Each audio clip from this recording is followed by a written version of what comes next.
The world's largest traffic jam has begun, not on the roads but in the ocean. Over 150 cargo ships are waiting their turn to pass through the Panama Canal, trying to take a shortcut.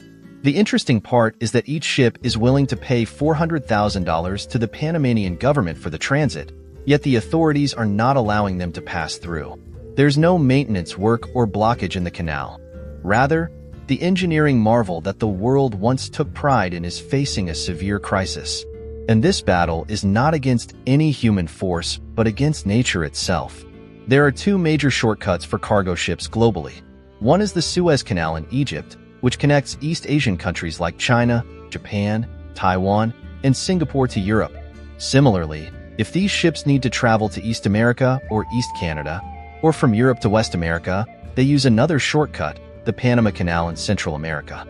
Out of approximately 50,000 cargo ships in the world, 70% use these two shortcuts. Any issue in either the Suez or Panama Canal impacts the entire world, as seen before in 2021 when the Ever Given ship blocked the Suez Canal for 6 days. If such an event happens again, ships will have to take the long way around, increasing travel time and fuel costs. This extra cost will ultimately be borne by the end users, meaning us. Shipping companies pay hefty toll taxes to canal authorities and deal with the authorities' demands to use these shortcuts. But why are these shortcuts so crucial? Consider a ship traveling from the United Kingdom to San Francisco.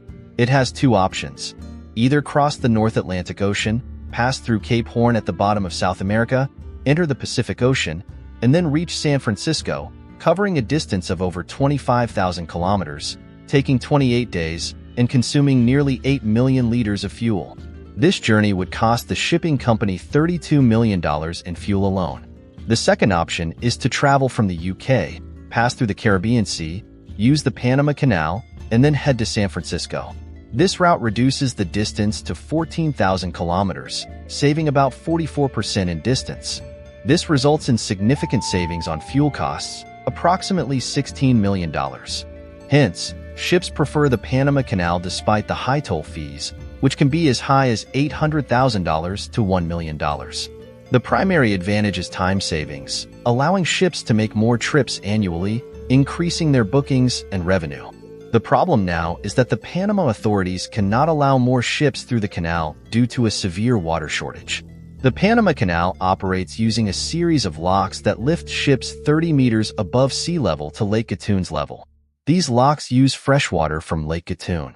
Each ship's passage uses enough freshwater to meet the daily needs of 500,000 people. At its peak, 38 ships pass through the canal daily, wasting enough water for 19 million people.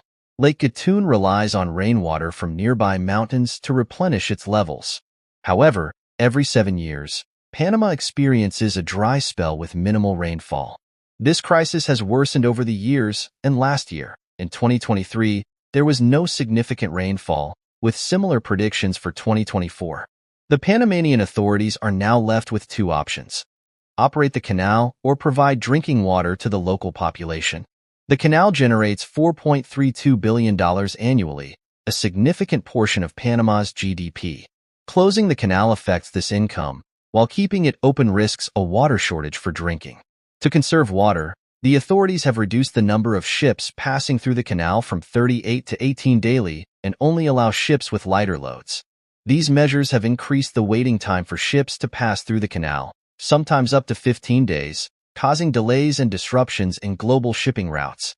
Additionally, a 10% surcharge for freshwater is now being levied.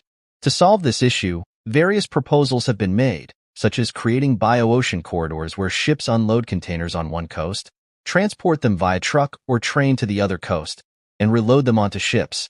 However, this is challenging in South America's western parts due to the Andes mountain range. A similar corridor is being constructed in Mexico, which is only 190 kilometers wide, with modern ports on both sides, expected to be completed by 2030. The Panama Canal crisis highlights the delicate balance between engineering marvels and nature's unpredictable forces, emphasizing the need for innovative solutions to sustain global trade routes.